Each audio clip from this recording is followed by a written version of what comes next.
Dr. Marcus Chen had seen his fair share of strange things during his 3 years aboard the diplomatic vessel Harmony's Edge, but nothing compared to the figure that stumbled into his medical bay at 347 hours ship time. The alien was nearly 8 feet tall, her crystalline skin shimmering with an ethereal blue-green luminescence that pulsed weakly with each labored breath.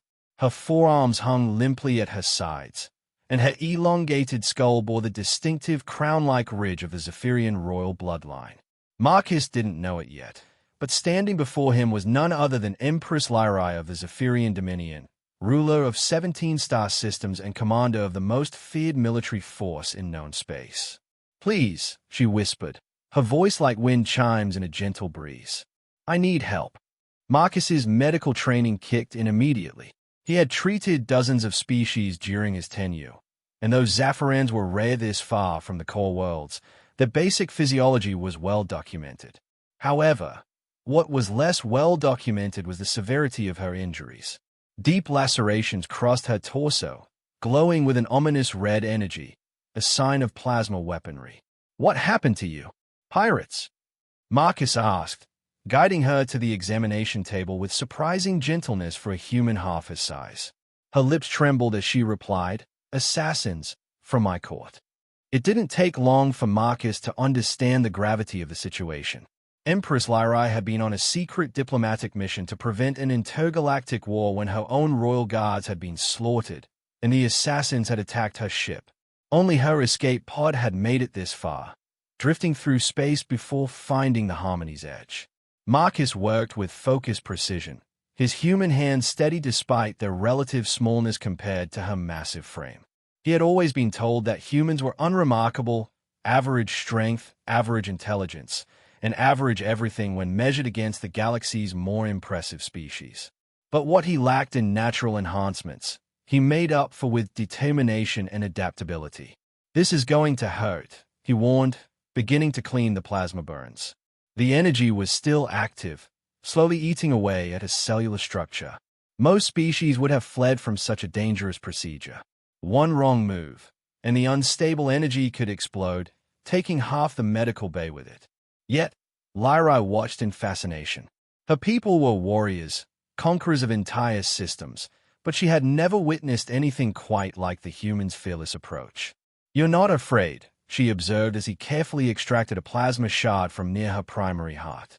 "Fear doesn't help anyone," Marcus replied simply. "Besides, I've seen worse."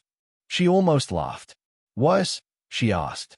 "I'm the Empress of 17 star systems. What could you have possibly seen that was worse?"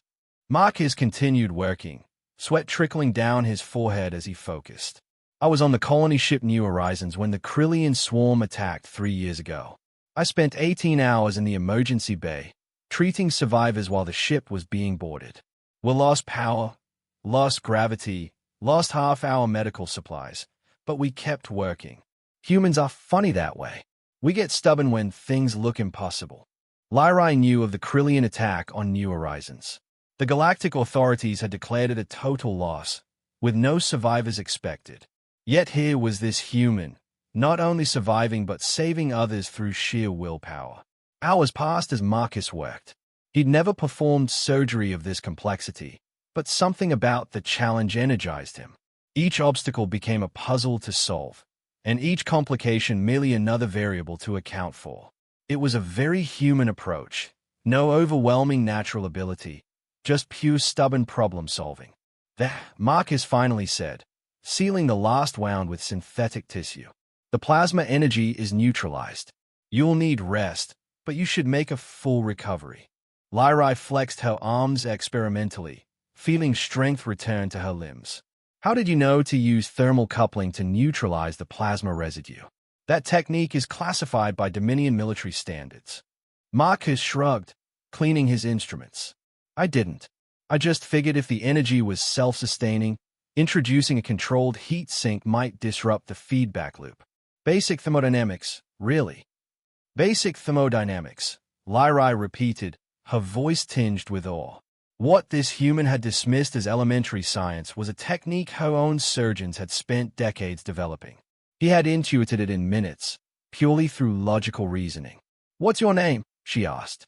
Dr. Marcus Chen. And you? Lyrai hesitated. If she revealed her identity, everything would change. This unassuming human would realize he had just saved the most powerful ruler in the galaxy. But looking into his kind, tired eyes, she realized he wouldn't care. He had treated her not as an empress, but as someone who needed help. Lyrai, she said simply. Well, Lyra, you're free to go whenever you feel ready, though I'd recommend staying put for at least another day. As Lyrai prepared to leave, she turned back to Marcus, the human who had just performed the most important surgery in galactic history. Marcus, she said quietly, why did you help me? You don't know who I am, what I've done. I could be anyone. Marcus looked up from his charts and gave her a small, tired smile that somehow contained infinite warmth.